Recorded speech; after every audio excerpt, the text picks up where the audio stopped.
orang introvert itu nggak perlu relasi atau kita nongkrong. Kenapa begitu?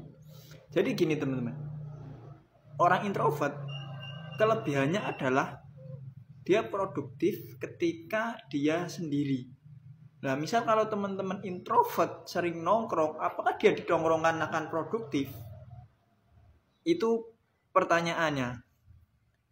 Tentu dengan adanya tongkrongan, orang introvert itu mereka lebih banyak menghabiskan tenaga ya, dan itu lebih merasa capek. Misal kalau teman-teman introvert ikut nongkrong, itu ya paling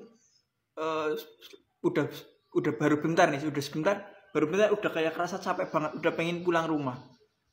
Nah, tapi apakah orang introvert itu akan berkembang karena cuma nongkrong? Jadi gini, sebenarnya orang introvert itu bisa tumbuh atau berkembang nggak perlu keluar rumah teman-teman. Teman-teman cukup di rumah, gali potensi teman-teman.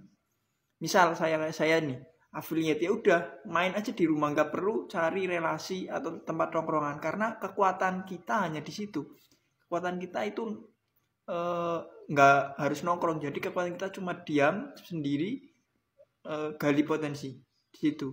Mungkin banyak teman-teman yang nggak setuju dengan apa yang saya katakan, tetapi itu adalah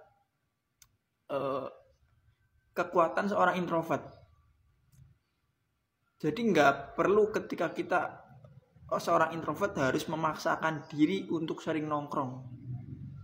Oke? Nah, kayak saya, di sini saya sebenarnya pengen sharing ke teman-teman bahwa ketika kita introvert itu kita tetap bisa menjangkau orang lain. Caranya gimana? Caranya teman-teman bisa datang ke seminar-seminar, itu kan nggak setiap hari ya. Terus kemudian teman-teman bikin konten seperti ini. Ya walaupun teman-teman bikin satu konten itu harus mengumpulkan energi yang banyak dulu atau semangat dulu baru bisa konten seperti ini. Itu pun ini saya paksakan teman-teman. Karena ya sebagai orang introvert, dunia sekarang konten ya harus ngonten gitu.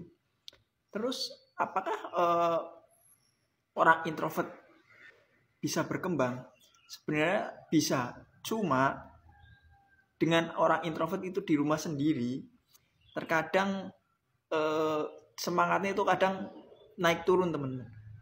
Nah, jadi yang dibutuhkan seorang introvert adalah bukan tongkrongan atau relasi, tapi support system.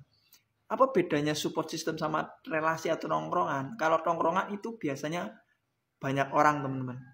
Tapi kalau support system 1 atau 2 orang aja udah cukup.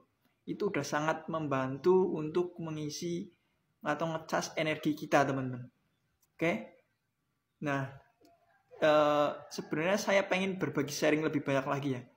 Tapi ini cukup sekian. Terima kasih.